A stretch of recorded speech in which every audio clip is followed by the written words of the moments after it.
Say it is an absolute pleasure to have all of you here along with the candidates this evening.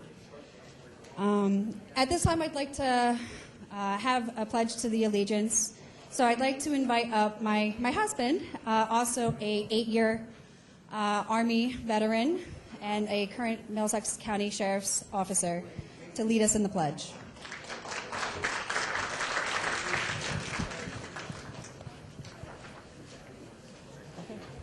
I pledge allegiance to the flag of the United States of America and to the republic for which it stands, one nation, under God, indivisible, with liberty and justice for all.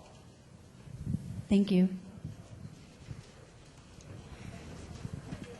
Just a few notes I want to make before we get started. We have a gentleman by the name of John Hughes in the lobby. He is selling a book called Trumped that he wrote.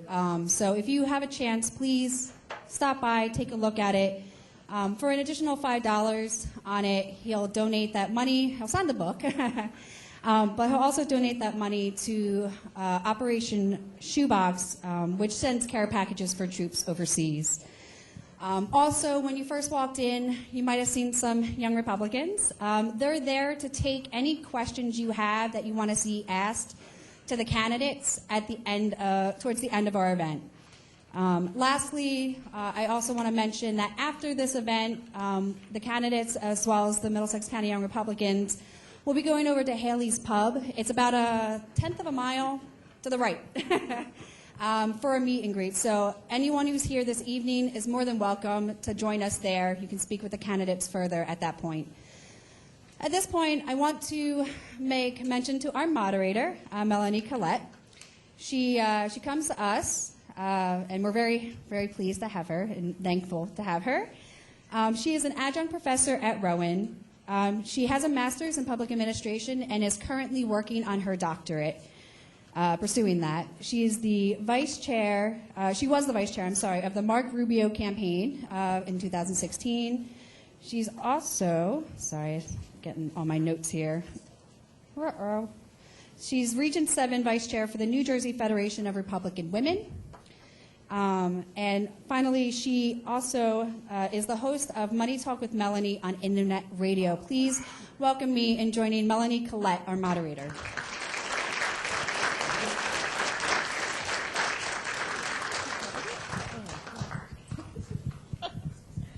I want to thank everyone for being here this evening, and thank our candidates for being here this evening. I just want to let everyone know what the town hall debate format will be this evening. I think I was supposed to talk a little bit about myself, but I think it's covered. You're good. Oh, but I will tell you that Money Talk with Melanie airs on the Exceptional Conservative Network, on the exceptionalconservativeshow.com, where you can listen to it live, 10 o'clock Monday, Wednesday, and Friday, or the podcast. Shameless plug, but I had to give it.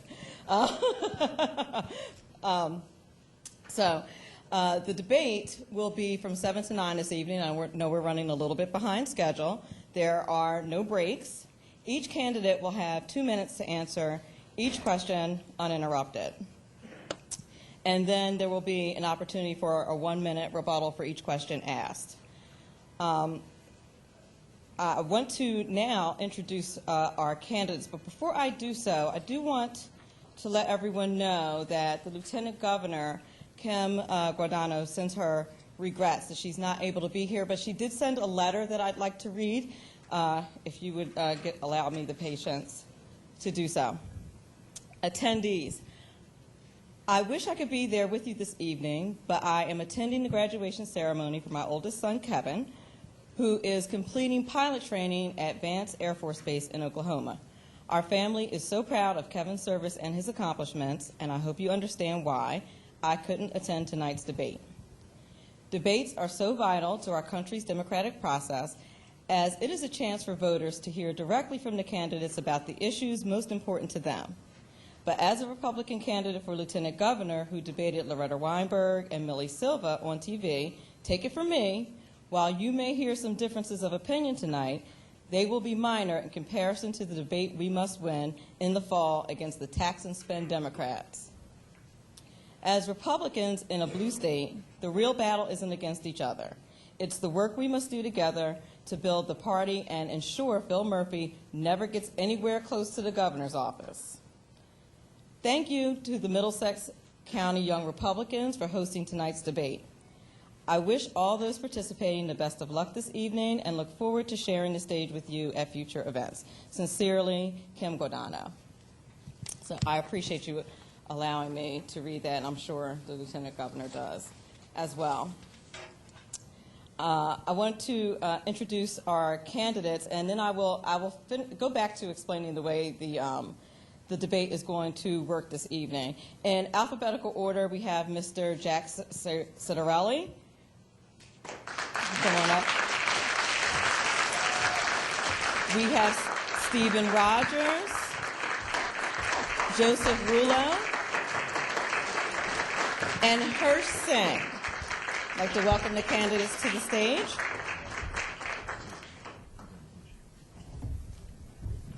Good evening, gentlemen. Good luck to all of you. We're good. We're good. We're good. All right. As I mentioned in the opening, each candidate will have 2 minutes to explain their backgrounds initially and their experience for running for a gubernatorial race in New Jersey. After the candidates do that, then we're going to enter into the debate portion where each candidate will have 2 minutes to answer a question uninterrupted, and then the other candidates will be allowed 1 minute to rebut. Our timekeeper this evening is Evan Grollman. Where's Evan? Evan's right here. Thank you very much. When we are within 30 seconds of your time being up, Evan is going to raise the yellow card nice and high for you to see. And then when your time is up, he's going to raise the red card. And I respectfully ask that you conclude your last sentence at that time, gentlemen. Or else. Or else. I'm a recovering school teacher, and I'm an adjunct professor. Don't make me use my teacher voice, okay? So with no further ado, I just want to let you know that the first questions will be 9 questions that are pertinent to the state that the Young Republicans vetted and felt were probably the most important, and I would say after reviewing the questions that they chose, I would agree. So without further ado, I'd like the candidates to take 2 minutes to introduce themselves to the audience and tell us why they feel they are qualified to be governor of the state of New Jersey. And we'll start with Mr. Jack Citarelli. Well, good evening, everybody. Thank you very, very much for being here. Many thanks to the Middlesex County Young Republicans for being young and active in the Republican Party. They're very, very important at the grassroots level, and thank you to you, Melanie, for serving as our moderator. 5+ years ago, I went to Trenton after serving 2 terms at the municipal level as a municipal elected official, 2 terms in the county freeholder level in Somerset County. I went to Trenton to address school funding, property taxes, our debt situation, the tax code, employee benefits, and the size of state government. And if I've learned anything in my 5+ years in the Assembly is that I really can't effectuate the type of change that we all would like to see in New Jersey from where I currently sit. So I've decided to seek another seat. I'm giving up my Assembly seat to run to be the governor of New Jersey. I've lived here my entire life, and I think my candidacy offers something very, very unique. Though I have served 2 terms at the municipal level, 2 terms at the county level, and now 5+ years in the state Assembly, I've never not been in the private sector since I came home from college 30 years ago. The last 20 years I've been in the private sector as a business owner. I'm an MBA CPA. I'm an entrepreneur. I'm a business owner who has met payroll 20 years, never missed one. I provide great employee benefits. I understand what makes the New Jersey economy work and what doesn't make it work. And I'm determined to see New Jersey be a better place to live, work, and retire. I'm determined to see New Jersey be a better place to do business. I'm determined to see New Jersey be a place that people have a better perception of. There are a great many things that we can do to make things better in New Jersey, specific to our quality of life, and change people's perception and feeling about New Jersey. We can stop out-migration. We don't need to be the #1 in the nation in out-migration, more people leaving than coming. I want to congratulate these gentlemen on their candidacies. They're all fine gentlemen. I know they're very much committed to making New Jersey better, and I look very, very much to debating the issues tonight. Thank you. Our next candidate is Mr. Stephen Rogers. Ladies and gentlemen, thank you for giving me the opportunity to be here this evening. I spent 38 years of my life in the Nutley, New Jersey Police Department. I retired as a detective lieutenant. I've seen the good, the bad, and the ugly of life. I can't begin to tell you the gallons and gallons of tears from the people in this state who have lost so much as a result of many of the problems that Trenton has given them. Not only problems related to crime, but problems related to the economy. I spent 25 years of my life in the United States Navy, assigned to the Office of Naval Intelligence, retired as a lieutenant commander, and my last assignment was at the FBI National Joint Terrorism Task Force. I'm a commissioner of the Township of Nutley, elected 3 times to office. But the proudest thing I did for this country was become an advisor for President Donald Trump when he ran for office in this state. I am proud to say that I was part of making America great again. I am proud to say that it was a journey that I took where I learned a lot and believed and believed and believed, and that belief became a reality, and we're going to do it here in New Jersey, that people who are not connected to the political machine could win an election. That is so important in this state. I have seen from the 70s, as being a street cop, that politicians in this state, both parties, have promised so much to so many and delivered to so few. And they have literally determined our destiny. Now we have an opportunity to determine our own destiny. As a governor, I've shared with people this reason why I'm governing, or why I want to become the governor of this state. I believe it is our responsibility as elected officials to ensure that decisions that we make will ensure the reality of your life. In other words, your dreams should come true through our decisions. I may not see the fruition of the decisions I make, but by golly, I would hope to God that your children and grandchildren will see that. I believe in the Constitution of the United States and of this state, and that's what we should be ruled by. Thank you. Our next candidate is Mr. Joseph Rouleau. I just want to thank everyone very much this evening for coming out, especially the Middlesex Republicans. I used to live in Fort Reading pretty much up until I was 16 years old, so it's carried me backwards at Woodbridge Mall, reminiscing about how it was back then when I was younger, and spaceport, and it was great. The reason I decided to run is because I got sick and tired of being number one at all the wrong things. I watched people leaving. People that I went to Woodbridge High with, people that I went to Sun River Southbridge, now that I live in Ocean County, people that I worked with at different levels when I was in the corporate world, as well as in the business world, people that were employees. We're number one in not only the highest property taxes, we're number one in the highest cost of roads and bridges. We're number one in the most people leaving the state. We're number one in corruption. We're number one in the worst restricted liberties in the nation. I'm not a career politician. I own a business. I've never been elected to office. I am an outsider. I don't have jobs. I don't have contracts. I don't have any conflicts. That's what we need in this state. We need somebody that's going to stand up for New Jersey. And you know what? I walked away from my acting career, and I wanted to fix New Jersey, and that's why I did it. I'm going to represent you. I'm not going to represent the big interests and all the special interests and all the fat cats in Trenton. Thank you for coming again. And finally, we have Mr. Hirsch Singh. Thank you very much. And again, thank you everyone for coming here today. I would like to start out by saying that I was born in Atlantic City, and I went to high school at a public school, Egg Harbor Township Public High School, and that was a great experience for me. I did my engineering degree from the New Jersey Institute of Technology, and that served me very well for the last 10 years. I have been providing advanced engineering services to our federal government agencies, from NASA, the Federal Aviation Administration, Department of Army and Navy, as an engineer and as a manager. And the reason I'm running is because we really need a problem-solving mentality if we're going to take this state in the right direction. We have really been struggling with more than just having a strong leader. You need someone who's going to actually galvanize the people. We are not here just to run for one office. We need to be leaving an impression that helps all the people across the state.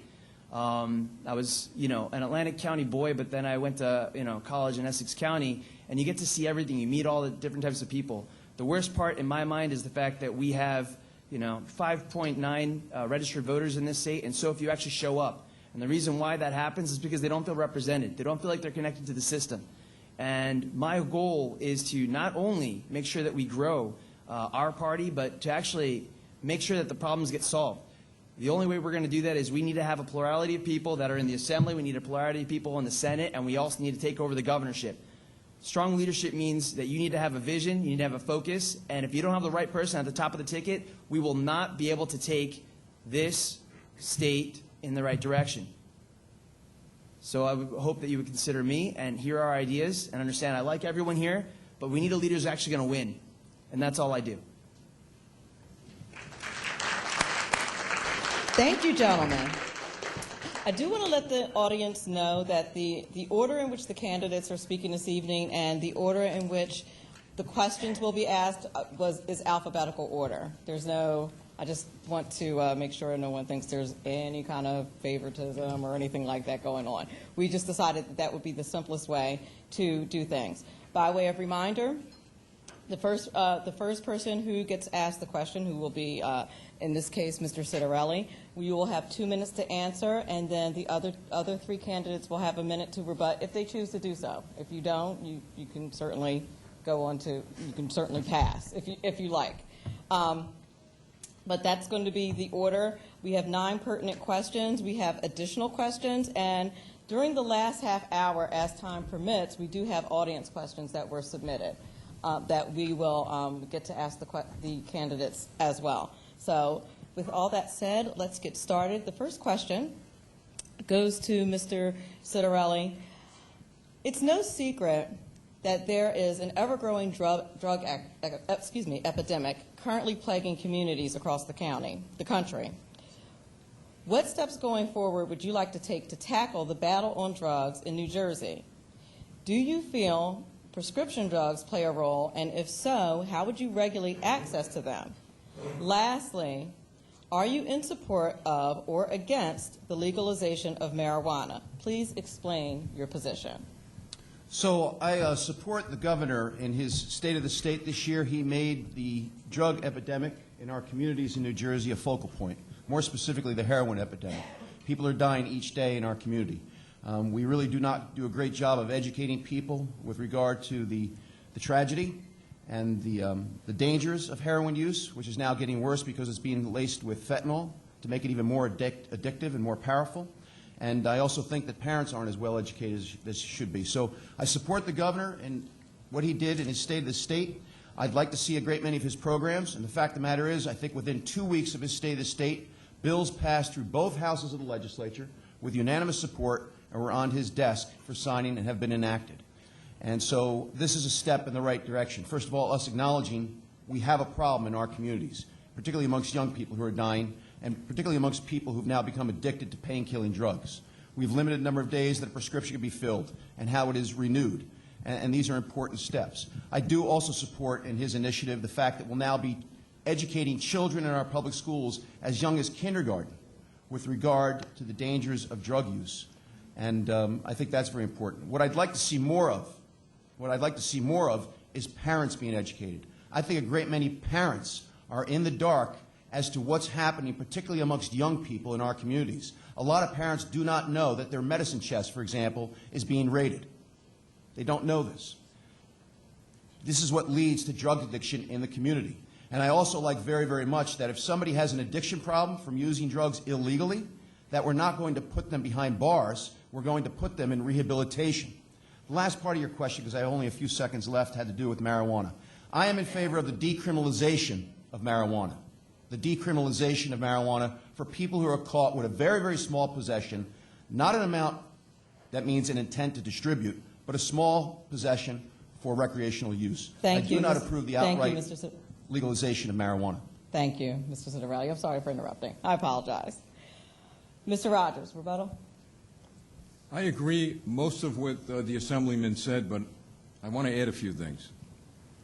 Since the 1970s, I've heard the same story. Not from you, Jack. I don't know you from the 70s.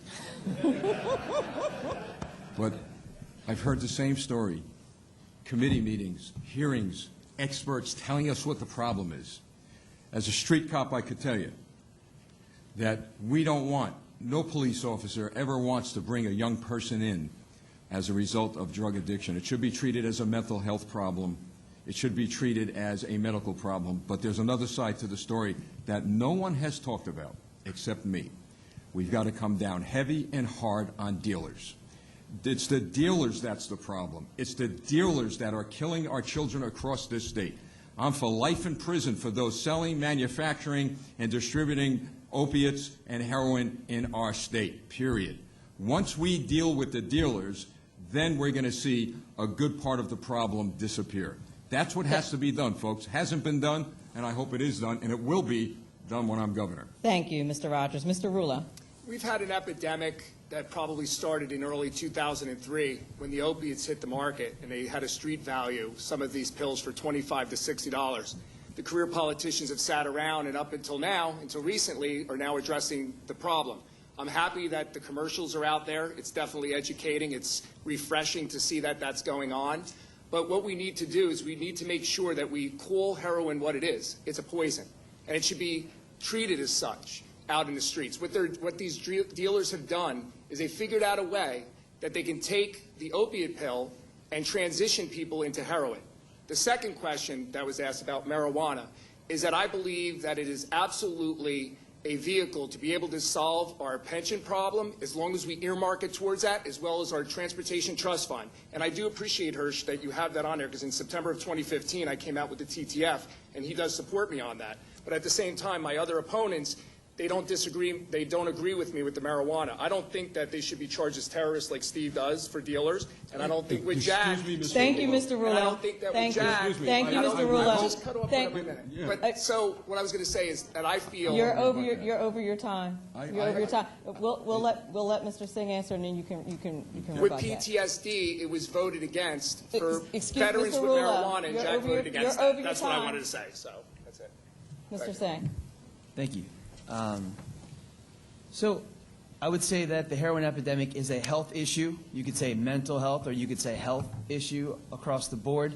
I think that it's a narcotic, and narcotics should be not legal. Now, I would say that the war on drugs has failed because we've carte blanche, tried to attack everything across the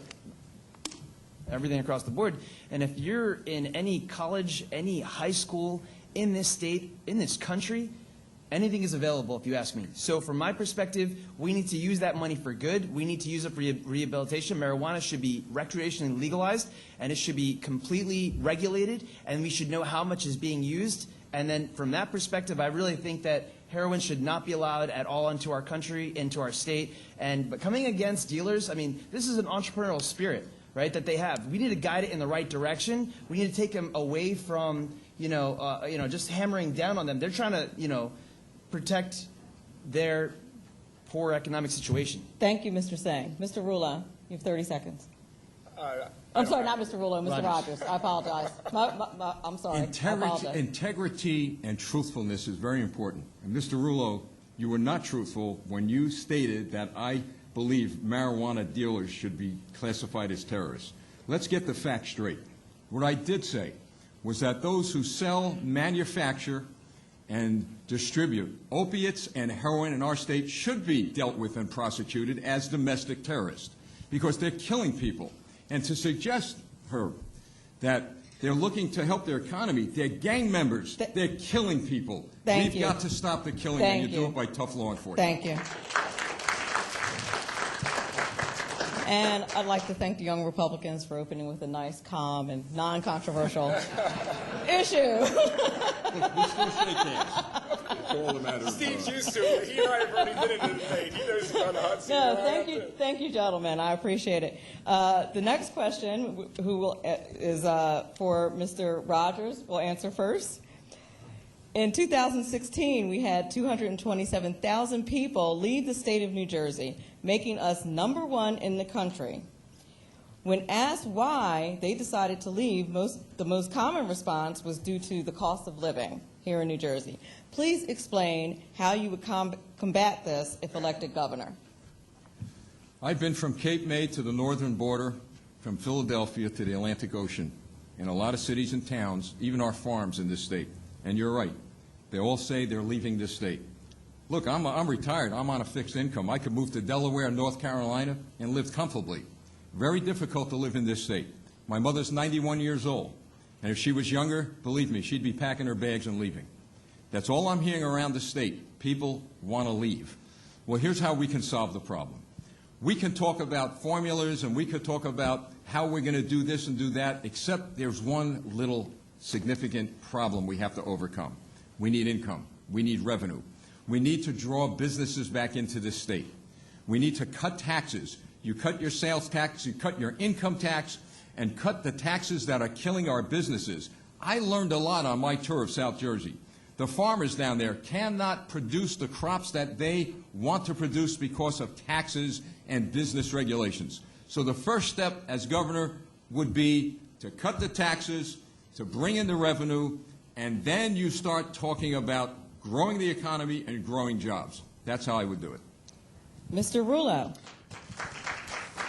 First of all, we need to eliminate the $1.4 billion in pension fees to New York City brokerage houses for the pensions. And right there, over 2 years, you could put us in a position where we're not going to have to dip into the Treasury. The other thing we need to do is we need to repeal this gas tax. And the way we're going to do that is dissolve this transportation trust fund and make it more apparent, more transparent, and more efficient. That's what we need to do. Additionally, I've been saying this for the last year and a half. I was the first to announce, the first to basically run for governor. I ran the whole entire time Trump was running for president.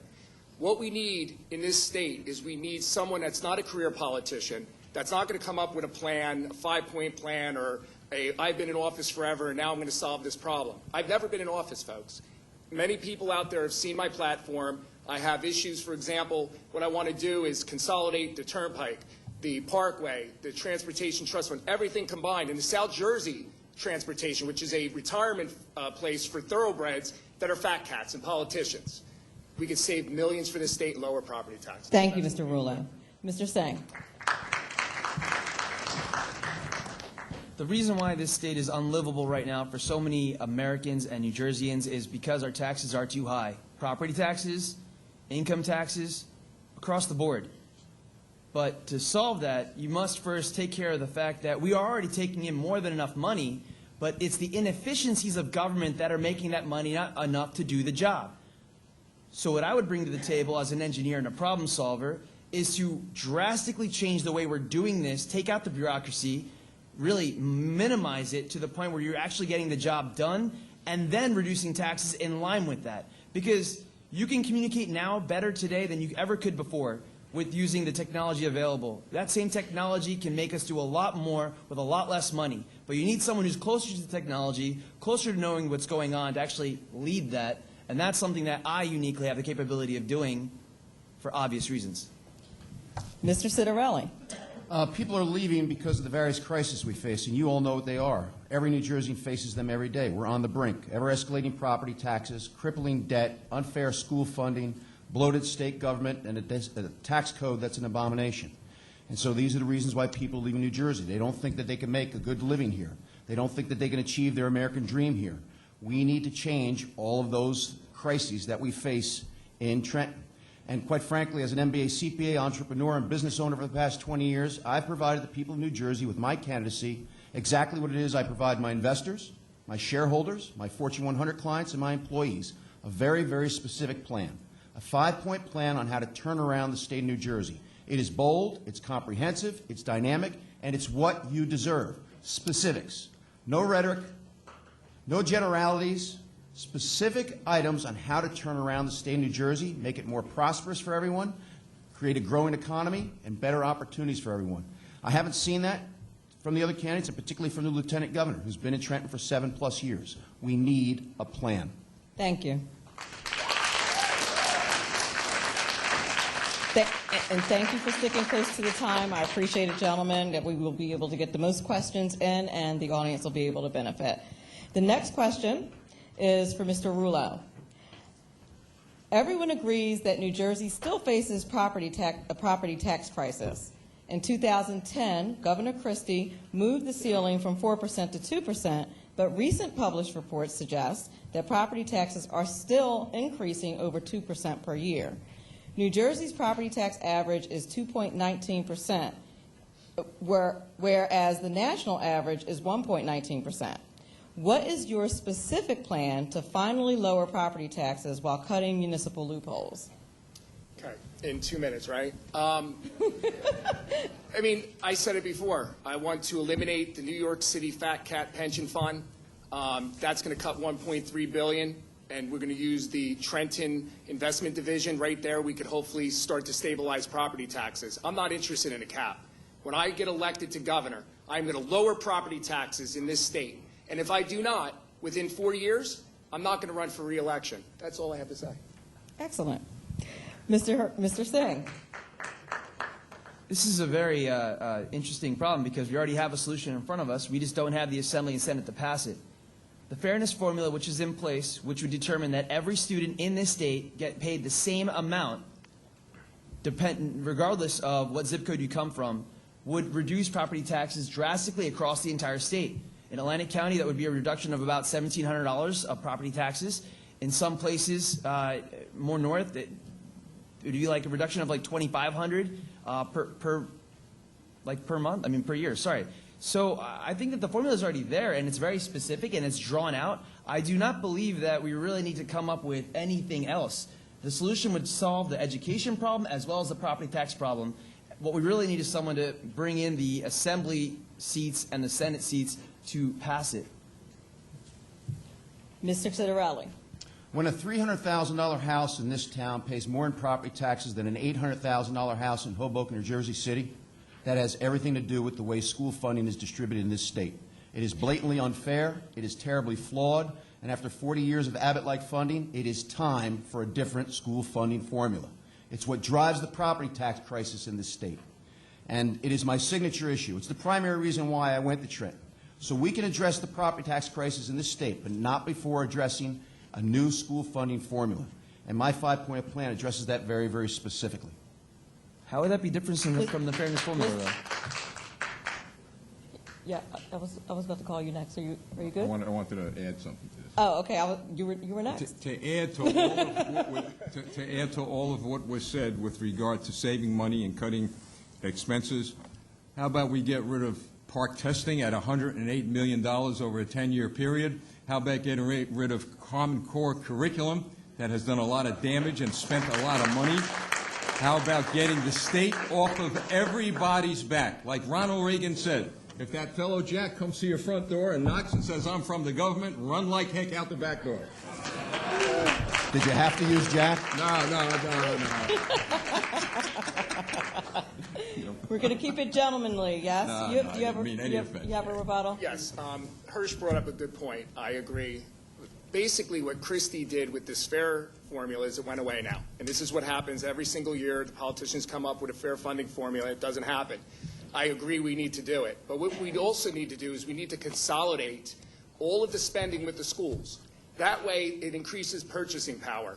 Additionally, what I'm proposing is one superintendent per county. I'm flexible. But the point is, you have business administrators that are redundant. You have vice principals that are redundant. You have all of these things that are redundant. We need to focus on this, make the cuts, because there are cities that are going to get killed by this formula. Please do respect the time. This is your last warning. I'm going to have to use my teacher voice, and it's not going to be a good thing. I was mentioned. Yes. So I was just wondering, I mean, how does your five-point plan actually compare with the fairness formula that's currently in place, Assemblyman?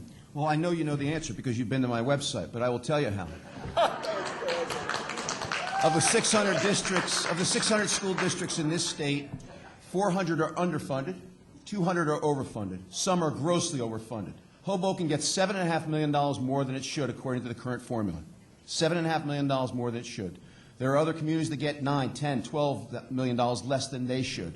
We should take the excess in all the overfunded districts, reduce it, and take that and give it to the districts that are underfunded. There is not a property tax crisis in all communities in this state, folks. There is not a property tax crisis in places like Hoboken and Jersey City because of the amount of school aid that you're paying for through your income taxes. Thank you, gentlemen. That is not a difference between the fairness formula, though. By the way, you did not answer the question. Thank you, Mr. Singh. We're going to move on to the next question. Mr. Singh, the next question is yours. Thank you. According to NJ.com, the Transportation Trust Fund pays for infrastructure improvements and is running out of money for new projects. The Transportation Trust Fund was envisioned as 50-50 split of pay-as-you-go funding and bonding. But over time, the balance has shifted toward more and more bonding, and debt payments are consuming existing tax revenue. In an ideal world, how would you address and fix this issue? Moving forward, how would you restructure the transportation system in order to more efficiently utilize monies from the gas tax? The Transportation Trust Fund has almost become a free pocket money issue for the politicians in this state, and the only way to really solve this problem is you have to add in regulations against the government so that they can only use it for infrastructure development, things that will help, fix the roads, things that will help improve our rail lines. We should have high-speed rail. That's what the intention originally was. And it's the same type of thing with this gas tax. The idea that was sold to the people was that it was supposed to help bring money for infrastructure, but they have these loopholes in place for the politicians to use it where they would like to. So I think that the only only way to solve this problem is you have to really change the way that their money is able to be used so that it can only be for infrastructure for the people. Otherwise, this is what happens when you give people a free rein. This is why I'm here. Mr. Citarelli. One of the reasons why I'm running for governor is because I can't stand the way we ignore problems in Trenton. I got there 5 years ago, and 5 years ago, 4 years ago, 3 years ago, 2 years ago, everyone knew in Trenton that as of July 1st of 2016, the adjustable rate mortgage bonds on the Transportation Trust Fund were going to adjust. They were going to skyrocket as of July 1st of last year. Everyone in Trenton said there was no problem. The governor said there was no crisis. The can got kicked down the road. And on July 1st of last year, when there was no solution, the governor shut down highway projects and local projects, putting people out of work and snarling traffic. We need a solution. And the solution is this. The Motor Vehicle Commission Agency generates more than $1 billion a year in fees that you all pay. Yet that money doesn't go toward highway projects. So this is how we need to re-engineer government so that the money we collect in motor vehicles is used on highway projects. Mr. Rogers. I agree with all these fellas. They all bring up good points. But the bottom line is, folks, to get government out of our business, it should be almost a criminal offense when politicians dip into these bank accounts, if you will, like Christine Todd Whitman did with the police and fire pension way back and the teacher's pension. It should be an offense when these politicians dip into your pocket when money is allocated for a certain reason, and they use it to pay the bills they created, not you created. That is what should be going on.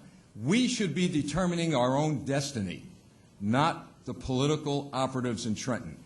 That will be the beginning of clearing a lot up, and that's why I'm running for governor. I could guarantee you this. My whole life, even in local politics, and by the way, I believe in term limits. I put term limits on myself. Thank the fact you, of the Mr. matter Rullo. is, this should be a temporary job, and you should be working for the Mr. Rogers, people, I'm sorry. not for yourself. Thank you, Mr. Rogers. Mr. Rullo. As many people know, I was the first out there to start fighting this gas tax in 2014. I did a video as a private citizen. I ended up fighting against the tax increase as well, both battles. Like I said before, we need to dissolve the Transportation Trust Fund. We need to make it more transparent and more efficient. After that, we need to go after the Parkway, the Turnpike, South Jersey Transportation, combine them all so we increase purchasing power, and at the same time, we get rid of these redundant positions, these fat cap positions where they're sitting there, 5 people with a notebook watching one guy dig a hole. We need solutions, period. And I'm not a career politician, and I'm telling how it is. The next question is for Mr. Citarelli regarding public pension.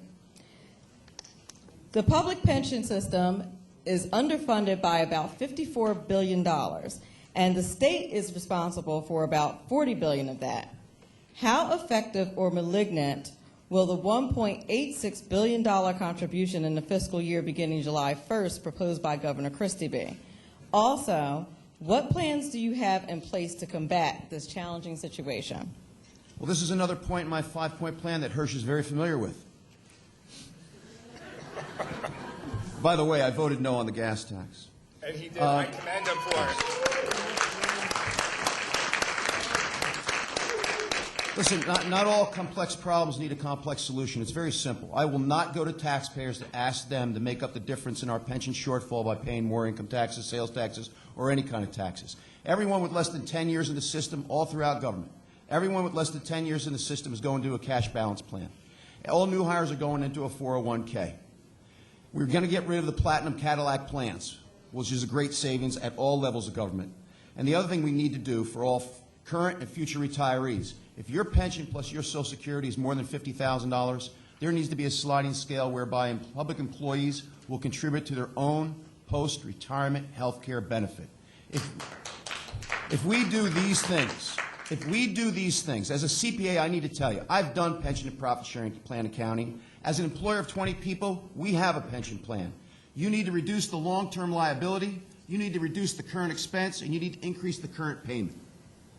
That's how you do it from an accounting standpoint, and my plan does that.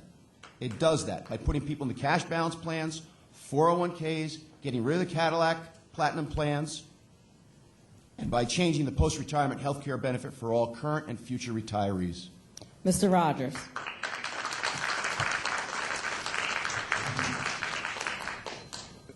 Way back about 25, 30 years ago, the state of New Jersey made an agreement with the public employees. And that agreement was broken. That was a contract. When you give your word, you should keep your word. And that was the cost of living allowances that retirees would look forward to when they would retire. And that was taken from them overnight for votes. That's how politicians work. I believe we should live up to those promises that were made to our public employees. But moving forward, perhaps, Jack, a little bit of what you just said. Moving forward, when people are going to be hired today, let's say, they should be told that at the end of your career, this is what to expect. And what to expect moving forward should be your own retirement plan. That's how you solve the problem. It's all about promises. These promises that were broken have cost us, the taxpayers, and the public employees a lot of heartache. Thousands upon thousands of public employees have left this state. They cannot afford to leave here. Thank you. We must keep our promises, period. Thank you, Mr. Rogers. Mr. Rulo. Our pension debt in 1993, $800 million. Today, over $80 billion. We have a major problem here. 1997, a $2.8 billion loan that we still owe $2.3 billion on, that we're paying $350 million a year. That's going to turn in 3 years to $500 million. In 2027 is going to be $10.6 billion, and it's an unfixable, it's a fixed rate, and it can't be refinanced. We have to do something quick. Number one, recreational marijuana, I will earmark the funds, start paying down the debt so that we aren't the most credit downgrades in the state.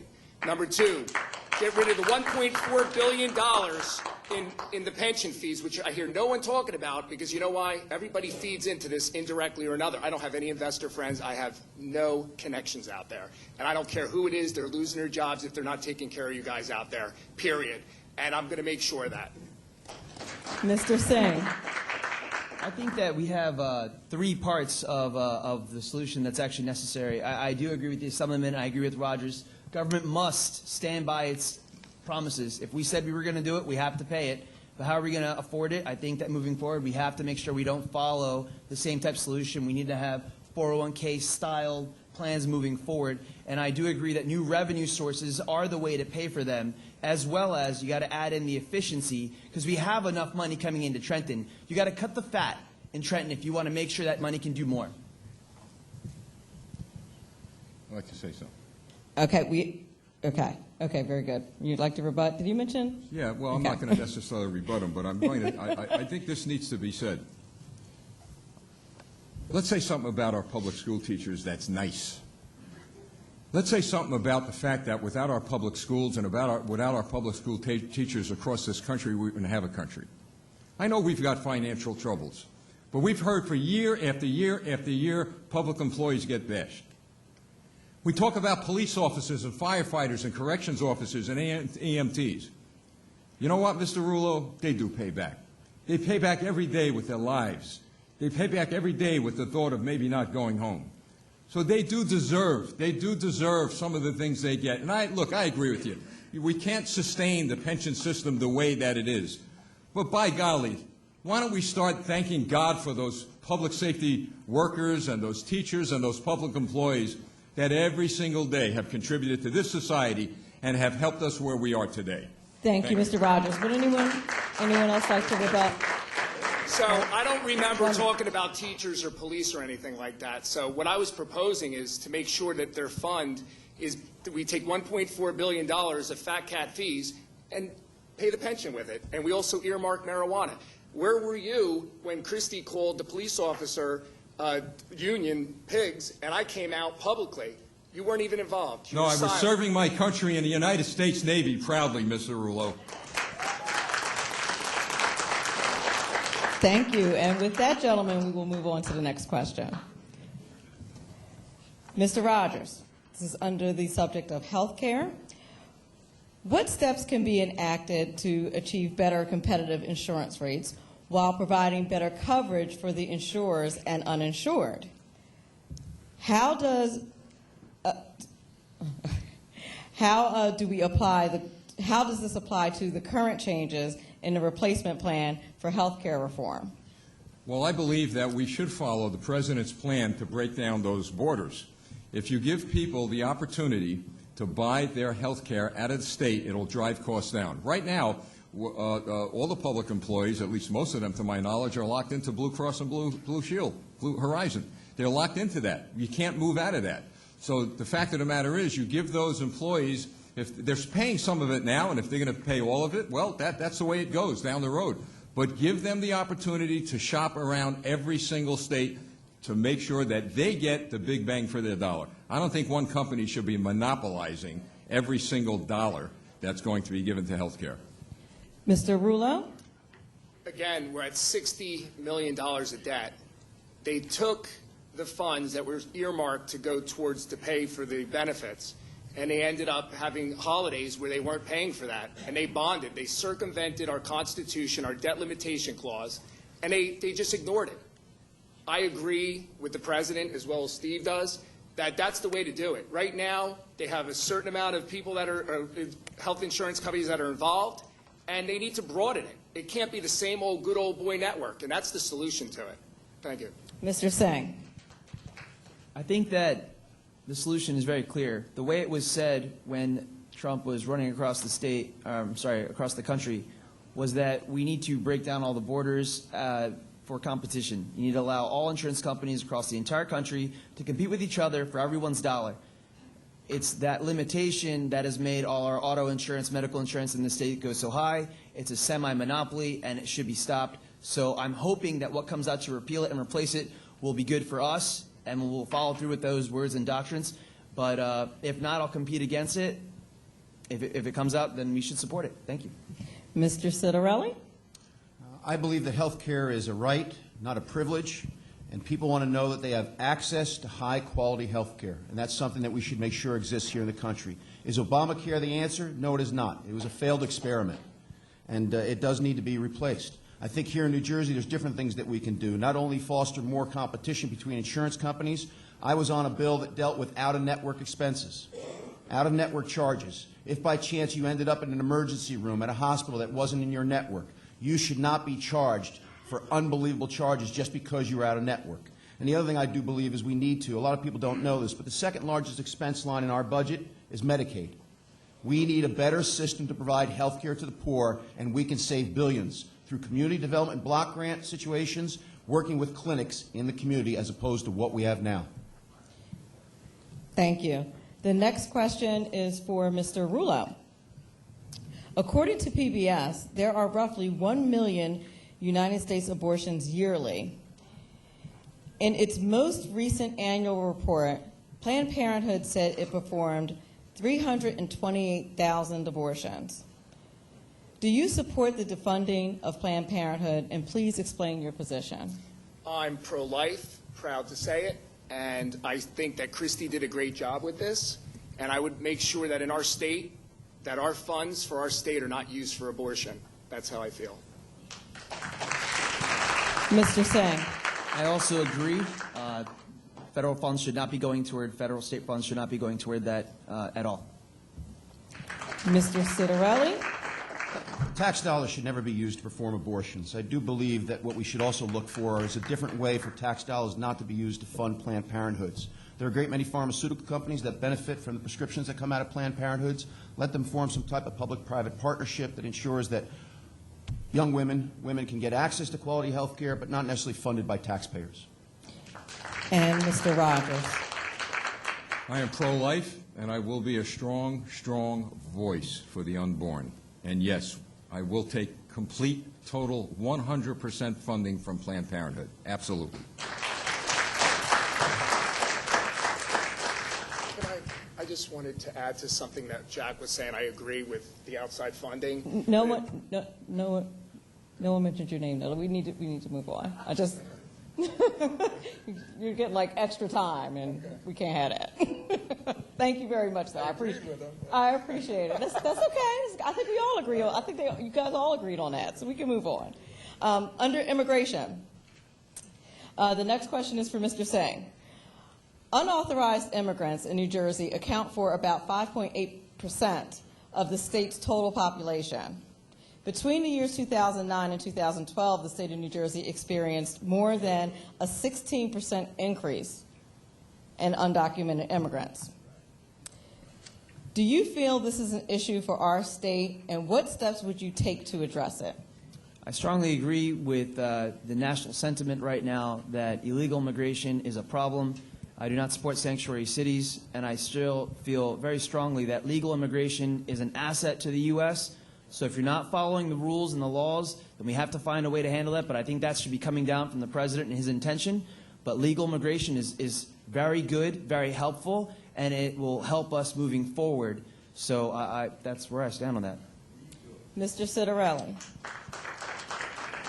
With everything that we're up against right now, with everything our president is up against right now to ensure that our homeland is secure and our borders are secure, why are communities in New Jersey declaring themselves sanctuary cities? This actually, in my opinion, can encourage illegal immigration. If someone is thinking about crossing the border illegally into this country, they may say, let me go to New Jersey. There's 13 towns there where I can find safe harbor.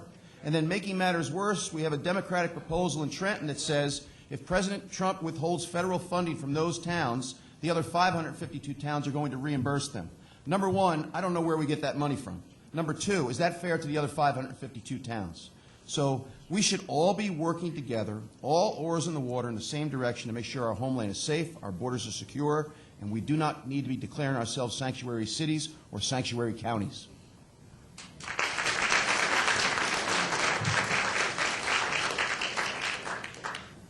Mr. Citarelli. This next question is for Mr. Citarelli. The current administration has proposed a cut for federal funding. Yeah, you forgot. Oh, I'm sorry. I apologize. I apologize. Thank you. Thank you for your assistance. I appreciate that. Steve. I'm sorry. Go ahead. I'm rushing along. Go ahead. Ladies and gentlemen, my wife is a former resident of the Soviet Union. She lived under a hammer and sickle. She came to this country legally, spent about $20,000 in fees, took a test, and I was very proud on that day when she rose her right hand and placed her hand on a Bible and came an American citizen. She would be the first to tell you that the last thing on earth we need in this country is illegal immigration. She would be the first person on earth who would tell you that the last thing on earth we need is sanctuary cities and to make this into a sanctuary state. I was at that. I was the only person who testified at the hearing Assemblyman Citarelli just spoke about a couple of days ago. And yeah, I was the guy that said that the Democrats are going to make New Jersey a pathway for ISIS to unleash hell on this country. Because by passing that law, that's what they would do. But there were two things I will do. And let me please, this is important. I'll stop right now. One, I will stop funding to any city or town in this state. Your time is up. And two, this is where I get into trouble. I know I'm going to get into trouble. Yes, you are in big trouble. But I will say this. Any public official who breaks the law should be charged by the Justice Department. Mr. Rogers, please be respectful of the time.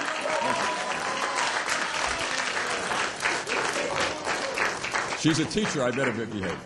Thank you. I apologize. And apologize to your fellow candidates. I apologize. I apologize. As long as it's not my time. Mr. Rulo. I own a landscaping business, and for the last decade have been brutally beaten by following the laws and having a payroll, having people that are on liability insurance and employee comp. I've faced this. You know, people call you a racist because you want everybody to follow the same laws. Donald Trump, that's one of the main things besides being a business person and wanting to shake up Washington and drain the swamp. I think he was really hitting home on this illegal immigration issue. I was at the Sanctuary City hearing, and I don't call it a sanctuary cities. We have a sanctuary state. The bottom line is we need to enforce the laws in New Jersey just like everybody else follows, period. I've been doing this for over a decade, and the same people in office aren't doing anything. Thank you. Thank you, gentlemen. The next question is for Mr. Citarelli. The current administration has proposed a cut for federal funding to sanctuary cities. Currently, Senator Sweeney is attempting to pass legislation making New Jersey taxpayers responsible for footing the bill.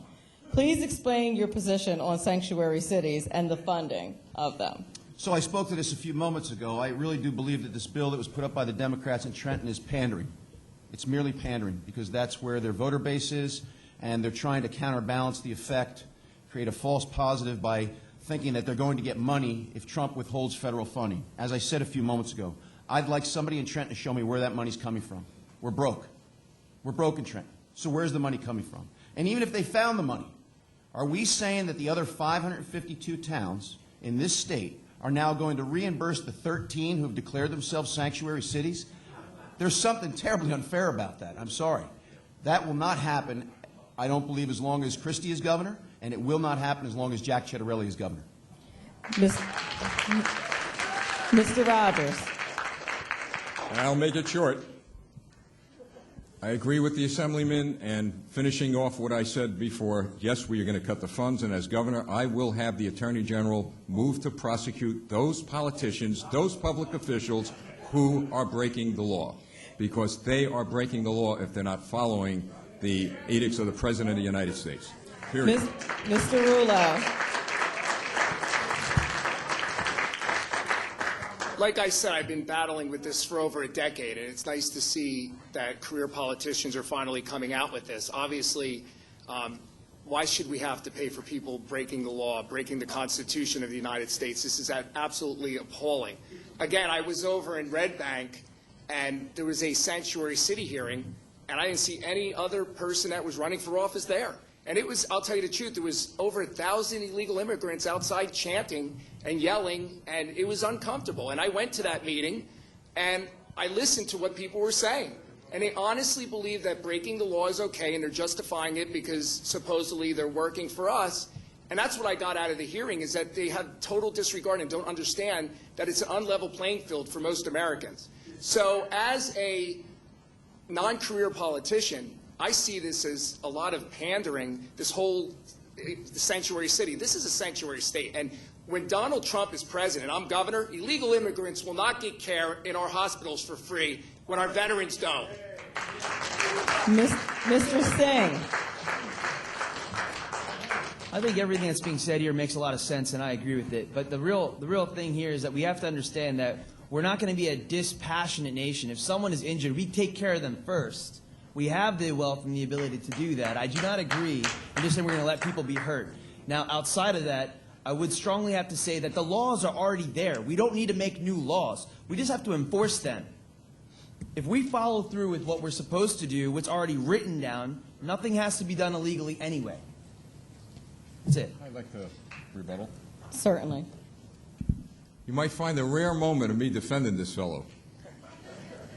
But I heard him say, let's take care of our veterans and take care of the people in this country first before we take care of anyone else. Well, that's what you said. Not a war hero. Okay. Okay. I just want to check our time. Oh, good. Now we have. Those were the.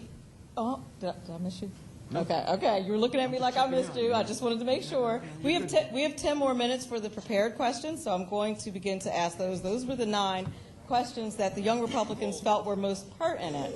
And then in another 10 minutes, we're going to do some of the audience questions. Yeah, that's going to be the exciting portion. So, gentlemen, we're going to start with, I believe it is Mr. Rogers has the next question.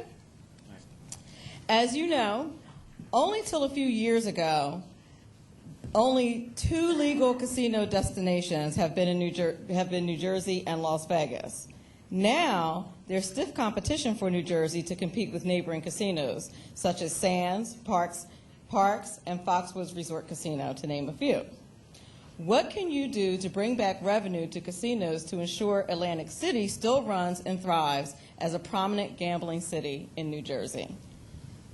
My priority wouldn't be to make sure Atlantic City thrives as a casino, gambling city.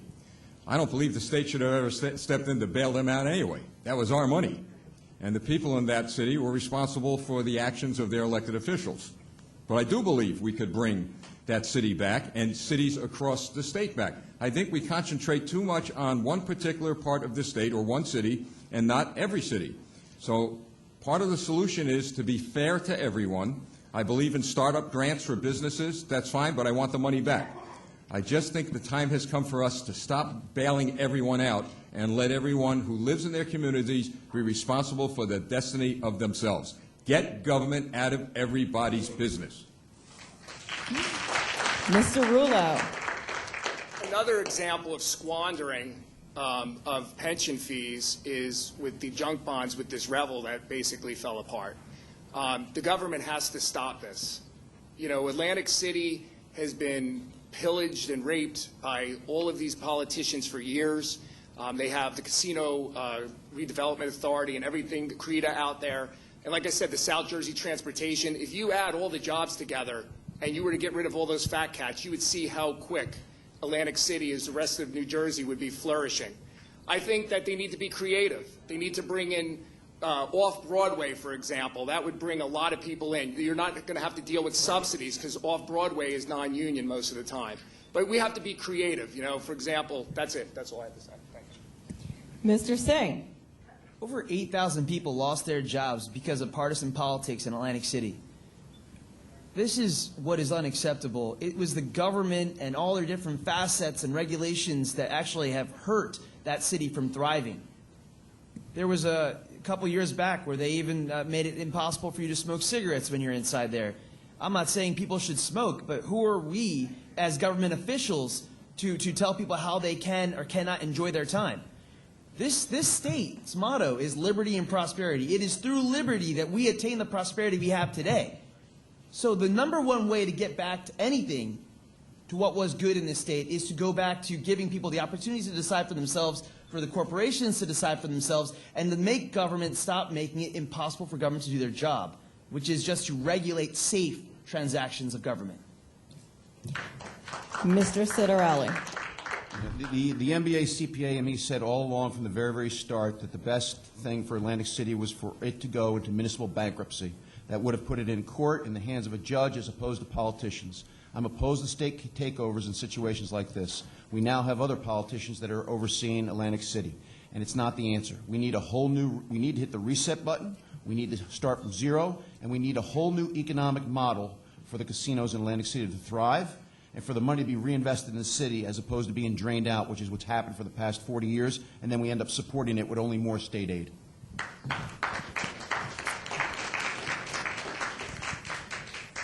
Okay, this next question is for Mr. Rullo, and this is under education.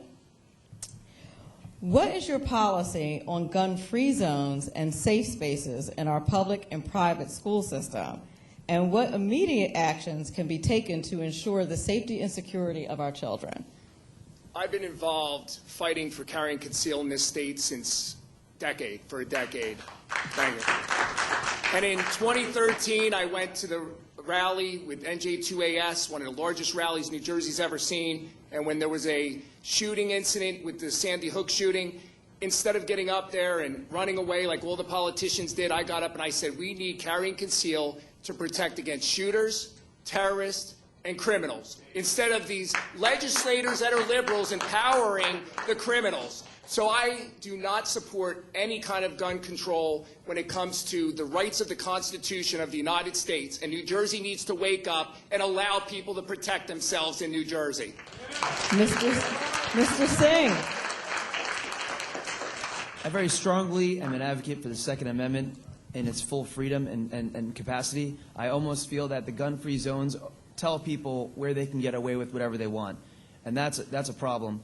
I would actually like that our protective measures in place be more than just hold in place. I think our teachers that are there to teach our kids should also be trained in using firearms to protect, in case of an emergency of sorts. So I'm very pro the Second Amendment across the board. It's a fundamental right in the Constitution because it's something that should not be infringed at all. Mr. Citarelli. It should not take months to get a gun permit application approved. We had a situation here in New Jersey where someone was waiting for their gun permit application to be approved because their ex-husband had a violent streak, and while she was waiting for a gun permit, she was murdered by her ex-husband. We need to recognize reciprocity as well. There was another situation where a woman driving through New Jersey had her gun in the back of the car and volunteered that information to the state police person who pulled her over for a traffic violation. We ended up putting her behind bars in New Jersey. She was a mother of two because we don't recognize reciprocity with regard. She was a legal gun owner in her state just driving through the state. So I think we need to be very, very sensitive to the fact that the Second Amendment is the Second Amendment is the Second Amendment. People have a right to bear firearms. Mr. Rogers. The Second Amendment is not negotiable. It is a constitutional right. I believe, as my colleagues do, that everyone should have the right to conceal carried weapons. And I don't need a judge or a panel of judges or other politicians telling me what justifiable need is. I know what justifiable need is. It's the crime rate, and it's the fact that any one of us will become victimized by terrorists. We need another layer of protection. Legally well-trained civilians should have the right to carry a weapon to protect themselves and others, period.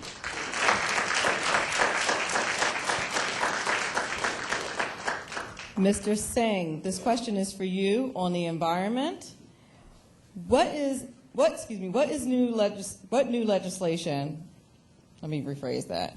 What is new legislation that can be provided alongside the 1990 Clean Air Act that can improve the health of people living in New Jersey? When people own their own house, they take care of that house. When people own their business, they take care of their business. People take pride in what they own. The only way to make sure you're able to improve things on what they are today, you need to have more private property, and you need to have the ability for people to protect their things. And if someone else harms your stuff, that's why we have the court system. I think that clean air is something that everyone gains from. And so from that perspective, I would say we need to improve property rights in the state. Mr. Citarelli? I believe that renewable energies provide an economic development opportunity. However, I'm not for state subsidies that distort the free markets. Republicans believe in free enterprise and the free markets. And all these subsidies to a great many of the renewable energy opportunities out there, I think, are not right and a waste of public monies. I think where renewable energies are concerned, we need to be very, very careful. There's a saying amongst environmental engineers that you want to be on the cutting edge, but you don't want to be on the bleeding edge. We don't want to be funding technologies just yet that may not be ready for prime time or produce energy in large, large ways. And we should celebrate in this country our new era of energy discovery, energy extraction, and energy independence. And we need to find a way to do that in a way that meets the needs of all the stakeholders. Mr. Rogers. As we are speaking here tonight, there is a major battle going on in the Pinelands down in southern New Jersey. The people of the communities down there are opposing a gas pipeline. I went down there, and I wanted to see where this gas line was going to go. And ladies and gentlemen, look, I'm not an environmentalist. I'm one who tries to strike a balance between jobs, for example, and the environment.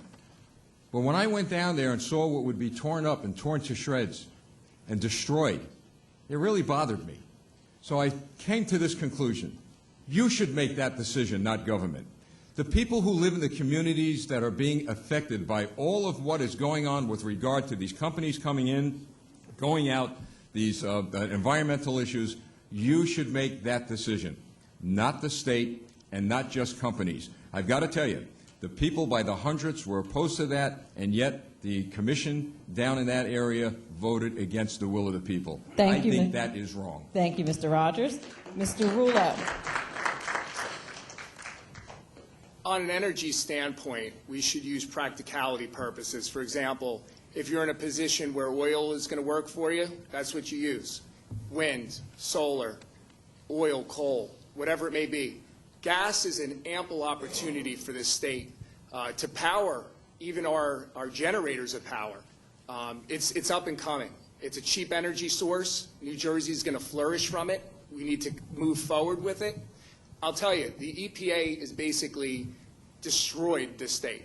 There's businesses that are in the oil industry, all sorts of different industries, gas industries, they've all moved out.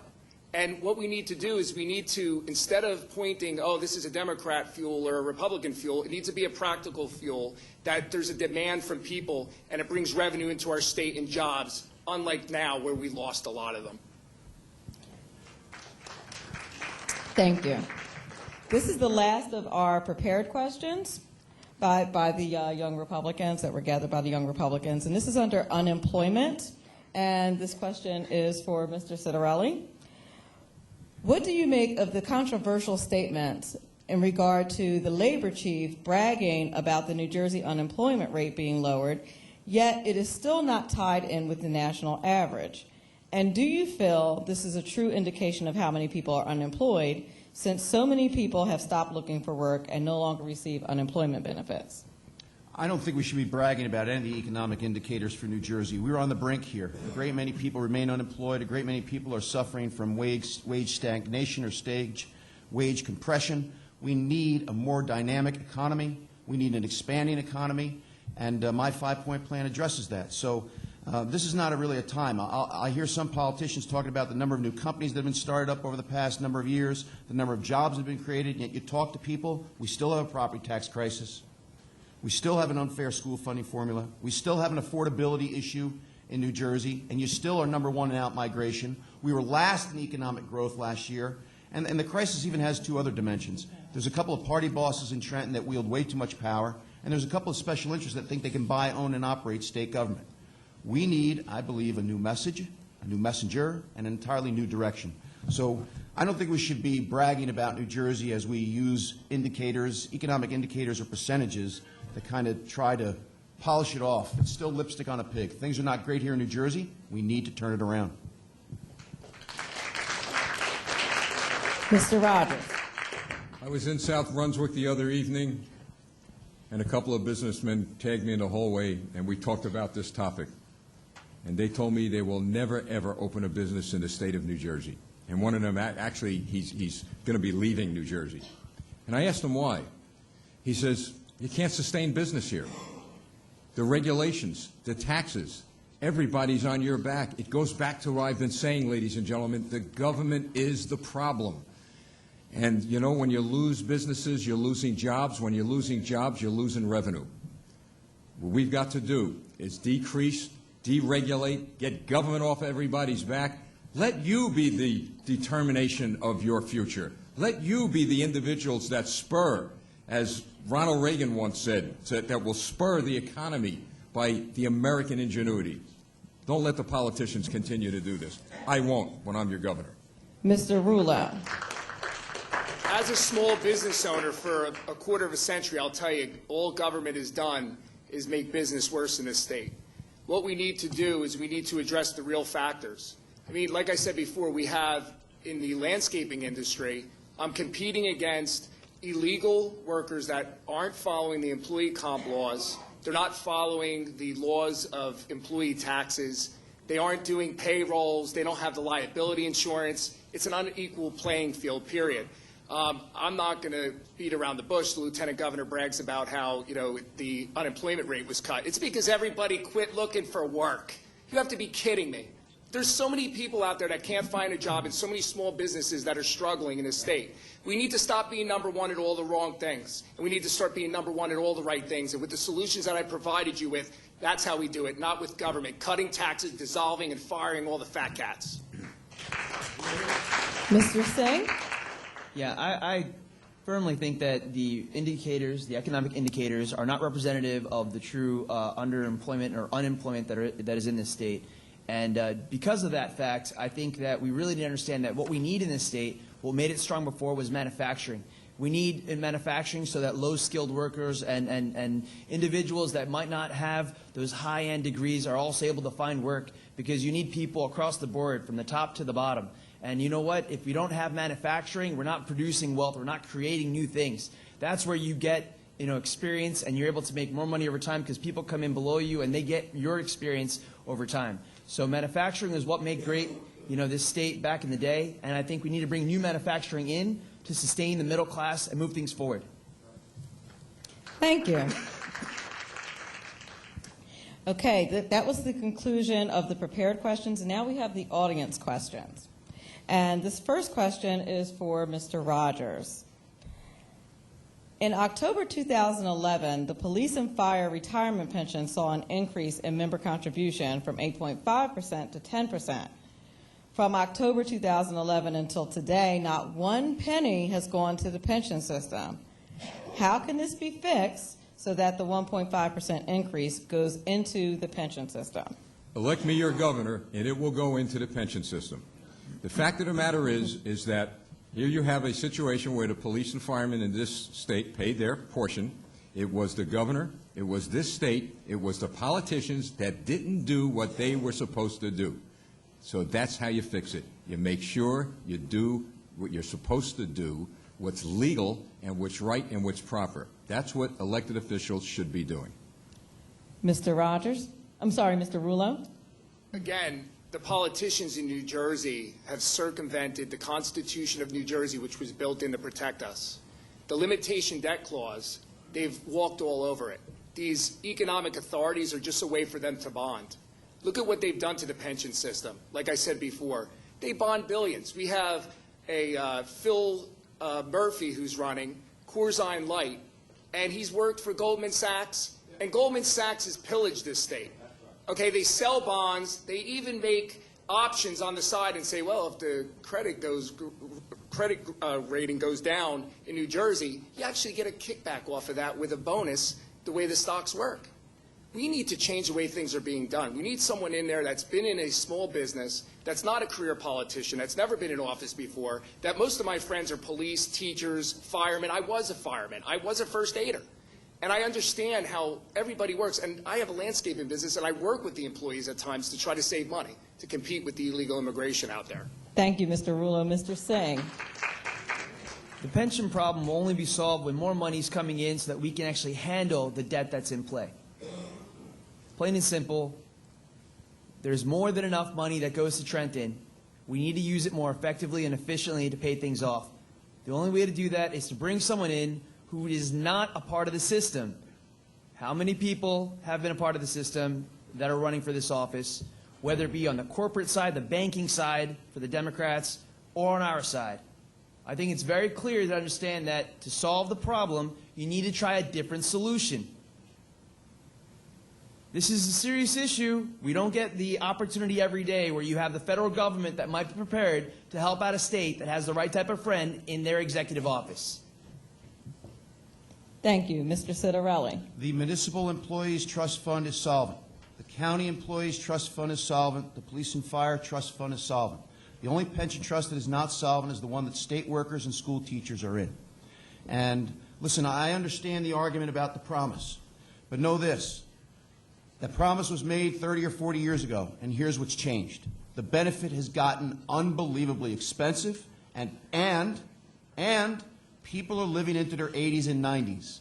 The defined benefit pension system does not work because of its generosity and because people are living in their 80s and 90s and because the pension trust does not earn the assumed rate of 7.5%.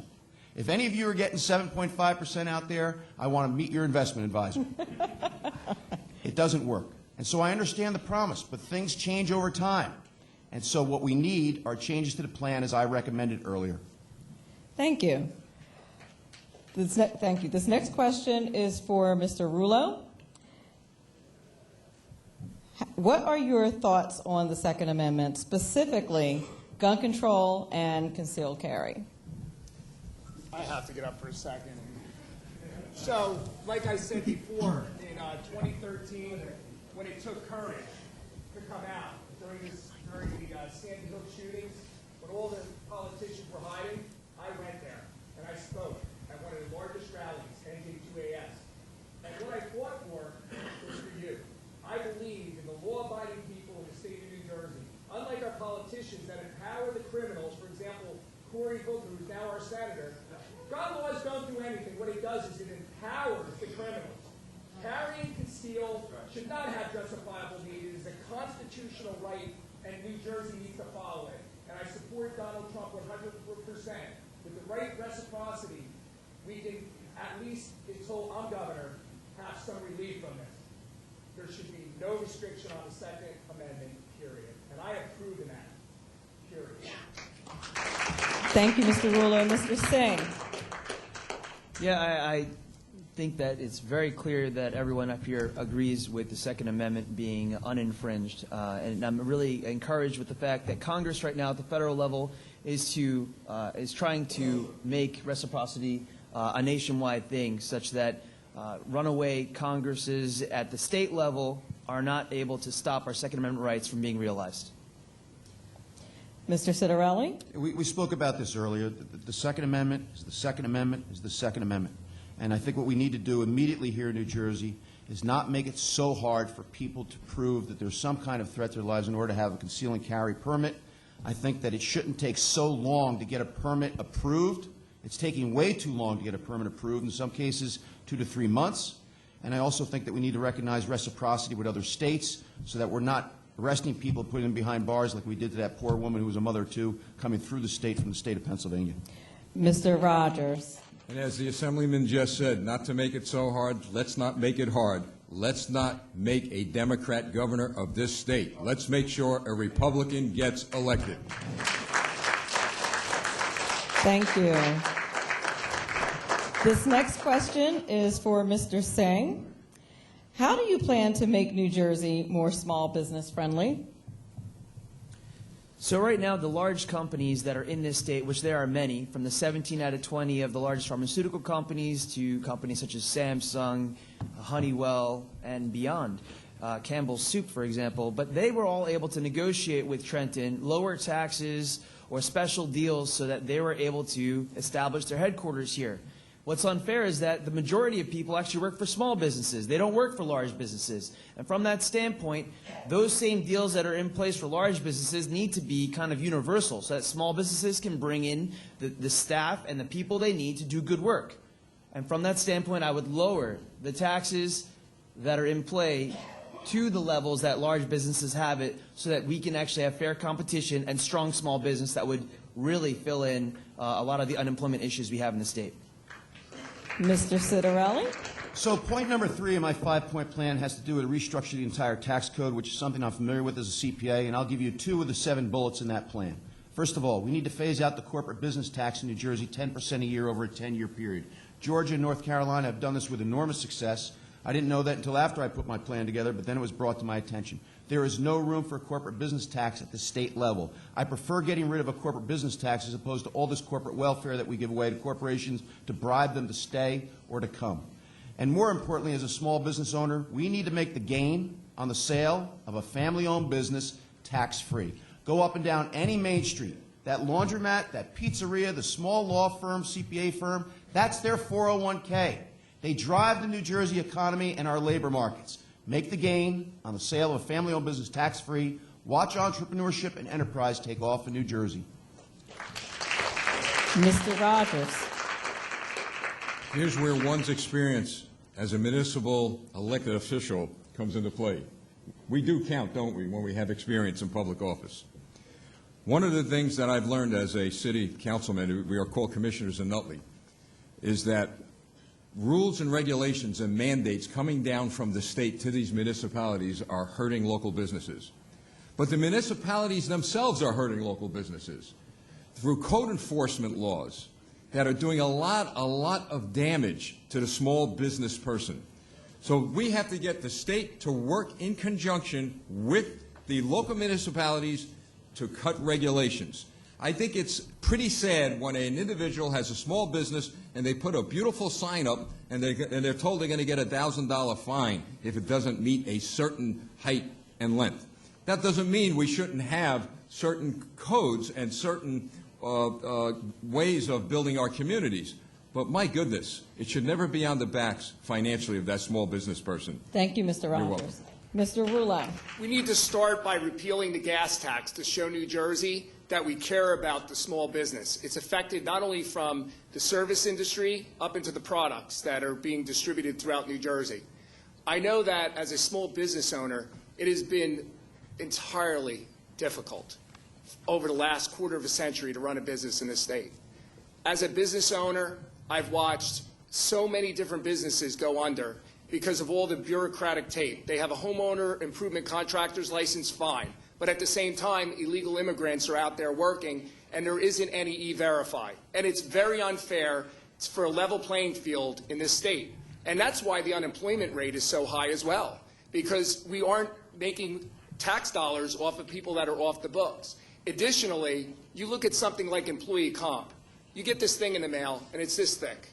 And you have no idea what it's about, but I make sure I pay it, bottom line. And it goes up as my employees go down, and if it's up, it's still high. This state, we need to reduce the red tape. We need somebody in there that's a small business, a working man, that understands why this state is suffering and why we are so in the horrible shape that we are. Thank you, Mr. Rouleau. This next question is for Mr. Citarelli. If elected governor of New Jersey, how would you go about making New Jersey a national leader against climate change? A national leader against climate change. That wasn't, I didn't misread that. No, that's.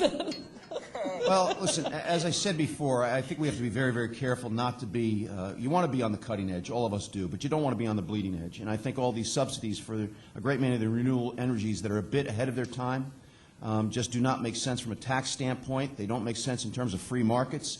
And I think that in many cases they're a waste of taxpayer dollars. So I think that we need to celebrate our energy independence. I think that we need to find a way to put pipelines in that deliver the natural gas that's being discovered in this industry in a way that meets the needs of all citizens and celebrate our independence of energy. We are now becoming an energy exporter. That is great news for America. It's great news for America. So there's a real opportunity here with this new age of discovery that we have to find a way to do energy policy in a way that meets the needs of all stakeholders and continue now to be an export nation and not dependent on others for our energy. Mr. Rogers. Well, I'm going to tell you that when it comes to climate change, I still don't know enough about that topic. And that's something I'm learning about. I'm learning about both sides of these issues. So I can't give you a definitive answer on the climate change issue because, frankly, I don't know enough about it yet, and I'm learning. But I will say this, that we should strive for energy independence, as the Assemblyman said. We should do that. How we get there without upsetting the environment, how do we get there without upsetting the climate? I don't know yet, folks, but I'll do my best to try to find that answer as I move forward. That's an honest answer. Mr. Rouleau. And again, like we had heard, this is what I'm thinking that the question was kind of geared for. You know, Democrats feel that they're being penalized for a certain type of energy, Republicans on the other side. It all comes down to donations on both sides. What I think we really need is we need to figure out what the demographics are, what the geographic area is, what the need is. What is the particular type of fuel or the particular type of energy that is going to thrive in the particular section of New Jersey? And at the same time, I said to you before that natural gas is the trend. It's going to actually start to power some of these factories, and different energy producers or end users are going to also benefit at the end with this as well. We need to make sure that politicians don't try to dictate what the particular type of energy is going to be. $765 million went to PSE&G for those stupid solar panels on those poles, and half of them don't work, and you paid for it out of your societal benefit fund. Mr. Singh. Honestly, it's time to innovate in this state, and it's the same type of question. If you think of 1995, the IBM Aptiva, compared to any laptop or iPhone today, If you want to have an impact on climate change, you can, my background in engineering with a concentration of tissue engineering and material science, the technology that is available today will make us the leader on its own. We should have high-speed rail in this state, which would use much less energy. We should have, like Nevada, the infrastructure in place for the Hyperloop so that we're at the cutting edge of transportation. We should have it from the top of the state to the bottom of the state so that you don't need to use these outdated modes of technology to actually move around the state. The majority of pollution that comes from humans comes from us using old tech. So let's innovate, and we can do a lot more with a lot less if we have someone who understands what new tech really is.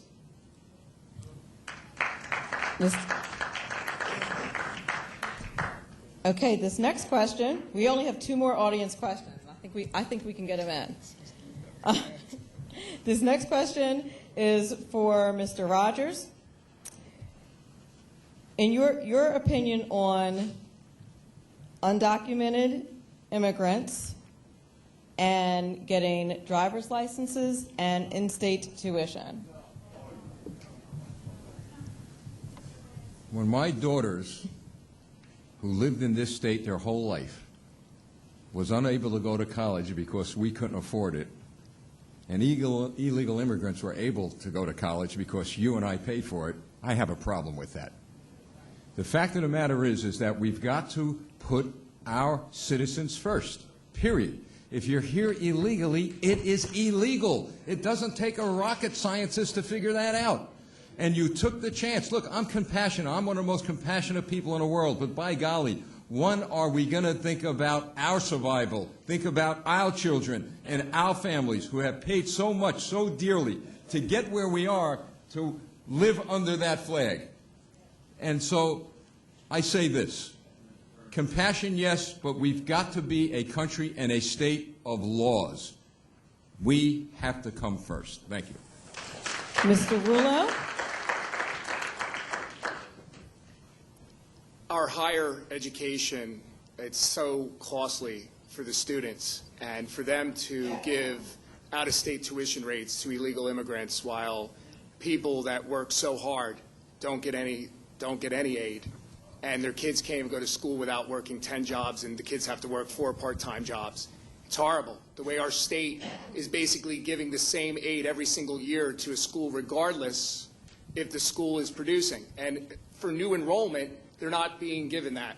Long story short, on the other answer to it, there's an illegal immigrant who pushed me out of my area for landscaping because he has a driver's license from Mexico with a Toms River address, and I'm still waiting for the authorities to come to this area because it's true. And it's ridiculous. And the police have to tolerate this, and it's backlogged for the police. It's so ridiculous. It's all talk. Mr. Singh. I think it's unacceptable. I think that, the only way to really handle this is we are hopefully going to get leadership from the federal government, which will find a way to actually handle this across the board, because this is not a small issue. It's across the entire states and across the entire country. And very simply, if you're here illegally, you got to go. I mean, you're going to have to find another legal way to get to the end of the line. And we would like you to come in and bring value to the state, but then you have to do it the right way. Mr. Citarelli? First and foremost, we have to secure our borders. We have to secure our borders, and the President is working toward that. We've let it go way too long, and since the time that he's taken office, illegal immigration seems to have, the tide has reversed itself. There's actually not fewer people, but more people leaving the country, going back, in the case along the Mexican border. So, listen, I'll answer this question with a question, because as a public official, I've really struggled with this. We have 11 to 12 million undocumented immigrants in this country. What is our game plan for rounding them up and deporting them? That's the federal government's job right now, right? It is, but no one at the federal government is answering it. And I think it's because... And I think if you don't mind me interrupting for a moment, the question was what your opinion is. I know, and I'm getting to that. So what I'm saying is, until I hear a viable plan, which I am all ears, on how to round up 11 to 12 million undocumented immigrants and deport them, I've thought I'm not going to. And I've said this from the very beginning, and President Trump has actually copied my policy on this, my personal position on this. Thank you. Thank you, Mr. Citarelli. I don't mean to, we're over time. Oh, okay. Thank you. I appreciate that. We have one more question I want to get in. We have one last question, one last audience question. And that question is for Mr. Rouleau. Communities are less safe when people fear calling law enforcement for issues of domestic violence and other crimes they've experienced. Whether immigrants are documented or undocumented, residents often refrain from calling the police for fear of contact with ICE. Regardless of your views on immigration, will you oppose New Jersey's law enforcement? I'm sorry, I'm trying to read. Oh, okay, into 278G agreements with ICE so that local law enforcement can stay focused on public safety and keeping communities safe. And that question I'm is for going Mr. Rouleau.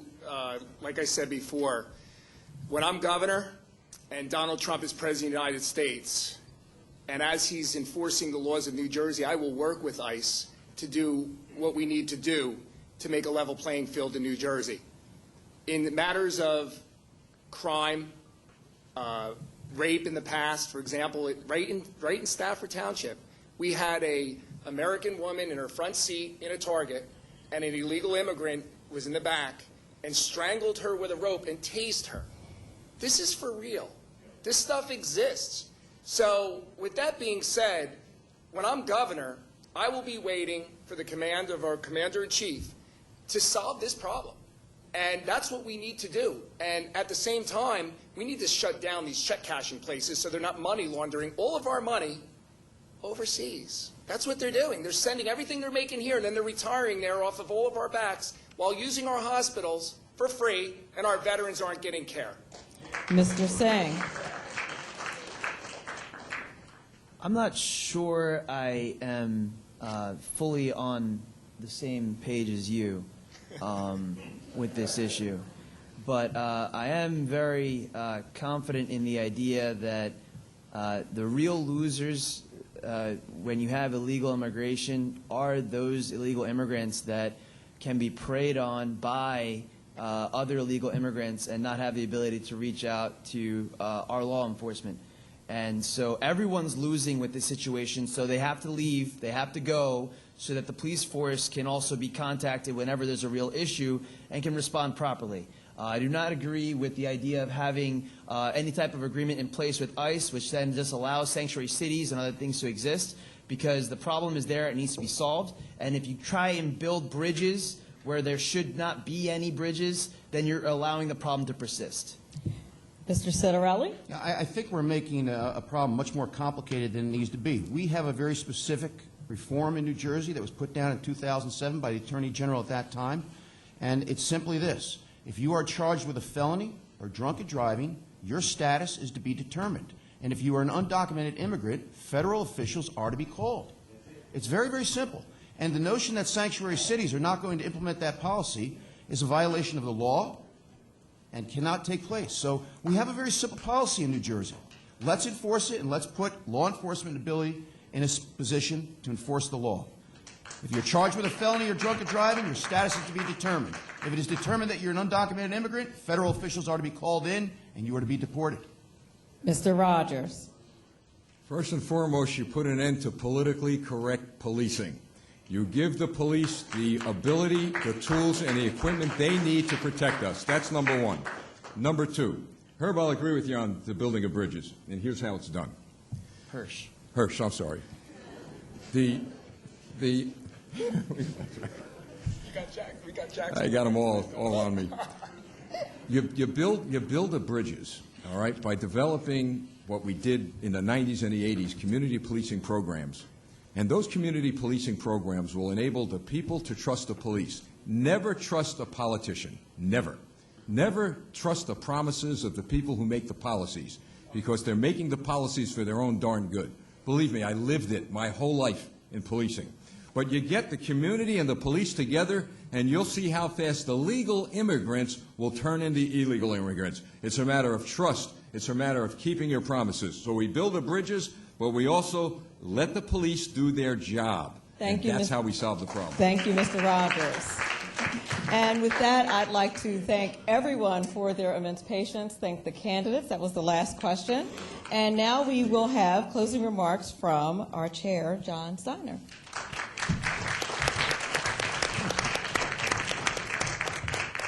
Good evening, everyone. Thank you for coming. First and foremost, I'd like to thank some supporters. The forum was great. I mean, to put this together, I mean, I can't say enough for their staff. Please, if you know a production or a show or a function, please reach out to them. They're great friends of the YR. They're, you know, on our side, and we like to reciprocate those things. I'd like to thank the Metuchen GOP. Joe Formato had great vision putting this together. Thank Joe. Please check out Melanie. Check out the show, social media, like, share, post. We have to reciprocate to her. She did us a great service tonight. You know, we survive on donations and put things like this together, so if you find it in your heart to donate on the way out, please see Al, our treasurer, any of the members. Al's right over here. If you'd like to get involved in a future event, please reach out to some of the members. We'll be here for a little while, then we'll be heading over to Haley's, right down the street. Some of the candidates should be there. You have access to them. Ask them some further questions. And thank you so much for coming.